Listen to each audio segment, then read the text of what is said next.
garoonka diyaaradaha ee magaalada Garowe General Maxamed Abshir waxaa lagu soo dhaweeyay agaasimaha guud ee wasaaradda duulista hawada iyo garoomada dawladda Puntland Maax Axmed Yuusuf oo dhawaan madaxweynaha Puntland xilkaas u magacaabay soo dhaweynta agaasimaha cusub waxaa ka qayb galay aqoon-yahan dhalinyaro iyo ururada haweenka guddoomiyihii hore ee degmada Buurtinle Cabdisaaq Maxamed Faarax iyo qaar ka mid ah dadkii ka qayb galay soo dhaweynta ayaa sheegay agaasimaha cusub uu yahay nin ka soo bixi kara shaqada loo magacaabay maanta inaan soo dhaweyno agaasimaha duulista hawada ee garoomada Puntland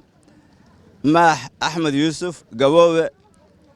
oo muddo la sugayo inuu yimaado Puntland nin aqoon-yahan wax soo bartay weeye waa nin istaahil aqoonteedana leh dadweynaha waxay isugu soo banbaxeen inay soo dhaweeyaan miisaanka uu ku leeyahay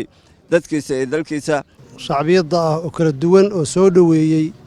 agaasimaha cusub Maax Axmed Yuusuf oo ku soo dhaweeyay caasimadiisa iyo garoonka Maxamed Abshir Habaan ku magacaaban waxaan aad ugu rajaweynahay xilka loo magacaabay inuu ka yahay nin ka soo bixi kara oo qalma waa nin ka soo jeeda deegaankan especially Nugaal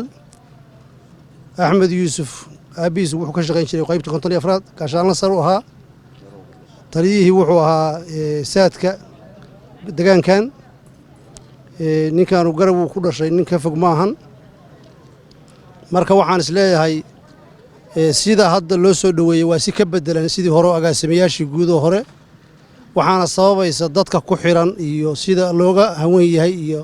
booska laga rabo iyo hamiga laga qabo marka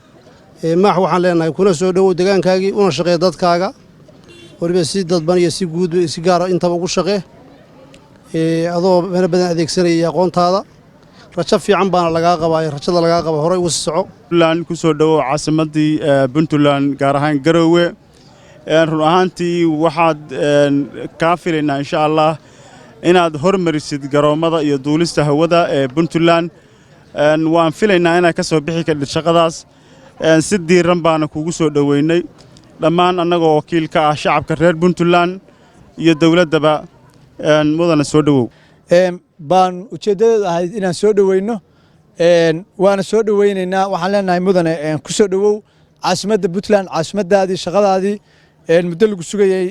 sida ay dadka hore sheegeenna lagu hanweeyahay hawl badan ku taalo waxba hadalka badin ma xafladan waa iska soo dhaweyn meel qoraxna waan joognaa runtii isagoon wali xilkiiba loo tirin baad moodaaba waddanka magaaladiiba inuu la wareegay oo qabsadayba runtii taas waxay na tusaysaa jacaylka iyo marxabada iyo xubbiga loo qabo ninkan soo dhaweyntiisa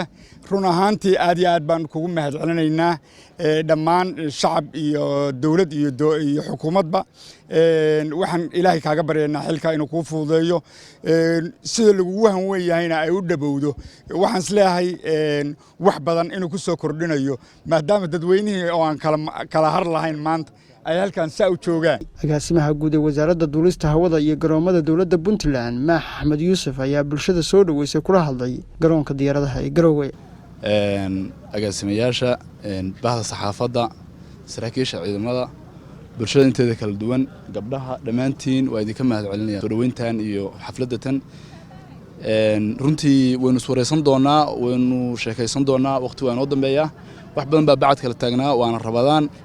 waa si kaliya laablaba idinka qabaa soo dhaweynta Allah idin sharfo wixii tala iyo wixii sheekaan way inoo dambeynayaan Cabdi Xamiid Saabare STN Garowe.